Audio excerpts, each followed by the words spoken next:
Some merry meet folks, I'm Simeon, and for this particular video I want to talk to you a little bit about spirit guides.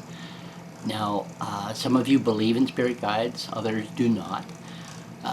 For me, quite a long time ago, early in my teens, I started looking towards information concerning spirit guides. I did a little bit of research and found out that a lot of people do have them, but they keep them hush-hush.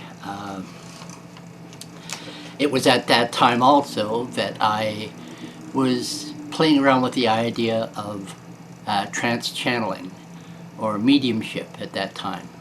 And when I opened myself up to receiving spirit guides and got rid of most of my own personal barriers, mental barriers and emotional barriers that I put up that was blocking them all, a whole slew of them came in.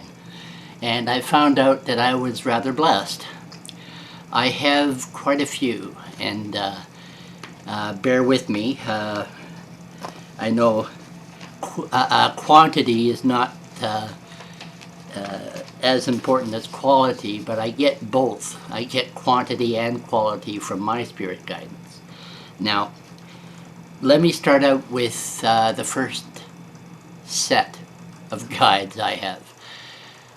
Now, I have Native American Indian and Canadian Indian interests and leanings, and I found out that I have what I call a council of 12. Now, out of that council, there are 6 grandmother medicine women, and there's 6 grandfather medicine men or pipe carriers, or a combination of those. Now, it's funny though, they are dressed in their native garb, but they are in a circle very similar to what you would see in a witch's coven, in a circle for 13 witches or 12 witches.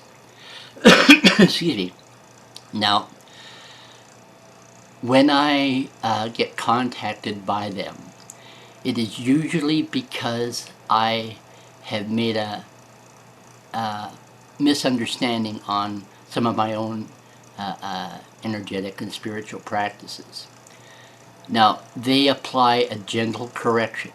They advise me, I guess on Dreamscape, about lessons that I can learn, perceptions that I have that need to be filled out a little bit better so that my understanding of them is clearer, that I have more clarity on the certain topics.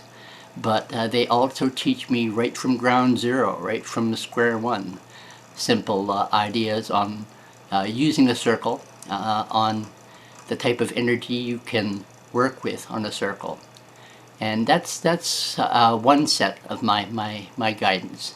I also have a how do I put this? Now, a lot of you are going to think that I've gone right off the bend. I have 2 extraterrestrial light beings as guides. One is from, I believe, the Andromeda system, and the other one is from the Pleiades cluster, the 7 sisters. Well, the one from the Andromeda system is a light being which I refer to as Teal, T-I-E-L. Now, Teal is a masculine energy. Doesn't inhabit a physical body of sorts. It's pure energy. But just like any guide, I get flashes of insight. I get pictures flashed to my imagination, to my perception, sense, bursts of energy,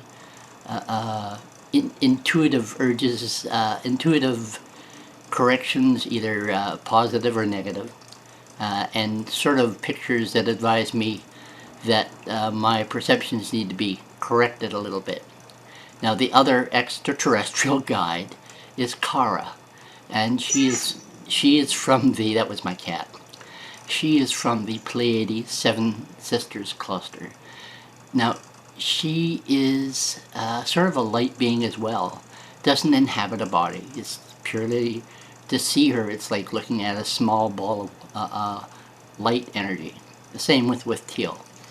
But from Kara as well, because she is a feminine energies, I also get moon lore and sort of goddess-oriented imagery and scents and smells and perceptions, touches, intuitive insight jumps, that type of thing from teal. Excuse me.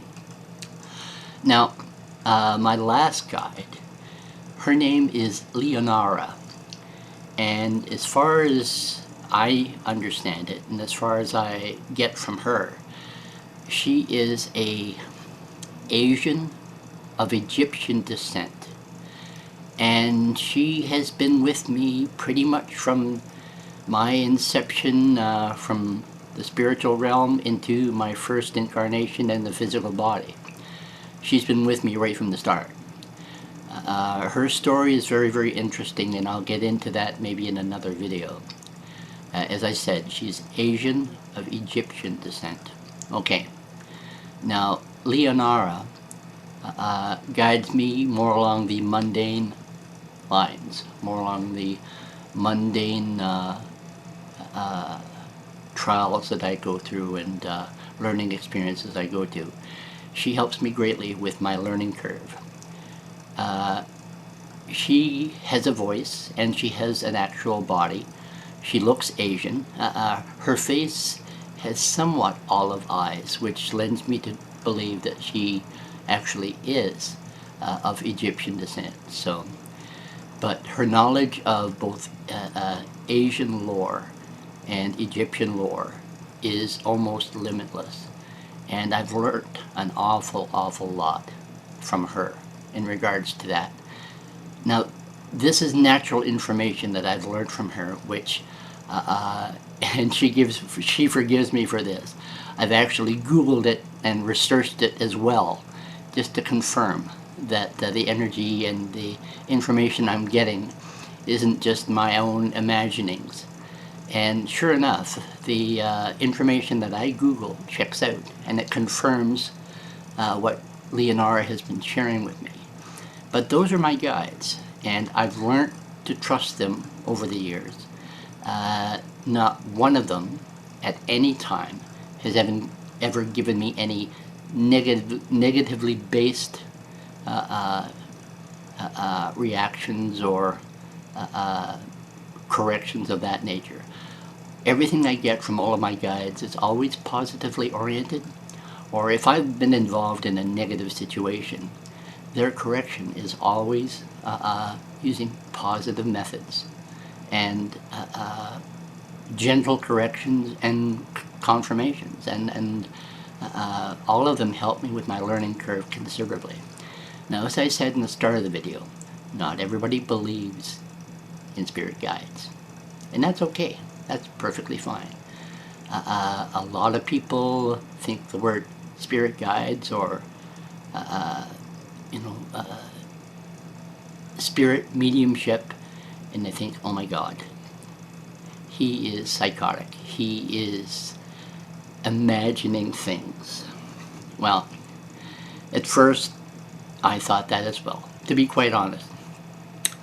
I have a very active and very lucid imagination, as I mentioned in my earlier videos. Now, when it comes to opening to your guidance, that lucid and imagination is extremely helpful. But the twist of the matter is, because my visioneering capabilities are so lucid and believable, I have to check myself and make sure that indeed I'm not creating what I'm receiving. Okay.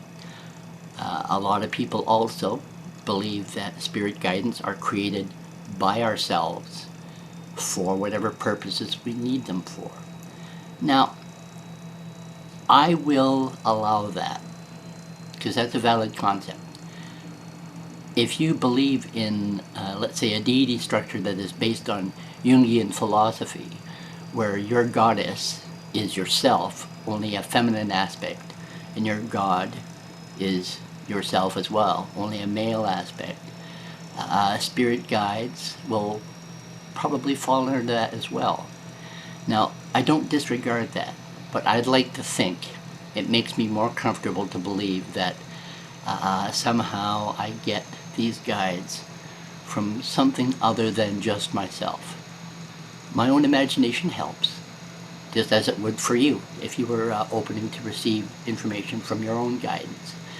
You create a connection and literally sit back, and as long as you make yourself open to the function of meeting a spirit guide or spirit guidance and that, between your mind and, let's say, the spirits that are out there, the two will meet, and you will get introduced, or you will find yourself being introduced to a spirit guide that finds itself in tune with what's going on in your life at that moment.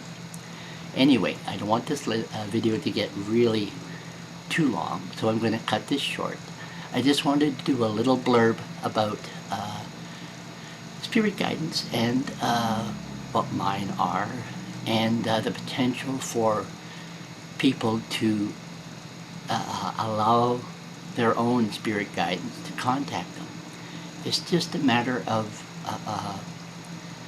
not judging the information and intuition that you get.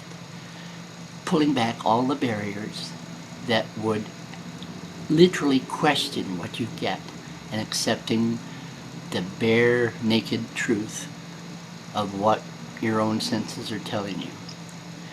It's all right to later on clarify and confirm if you want to by research and that type of thing, like what I did.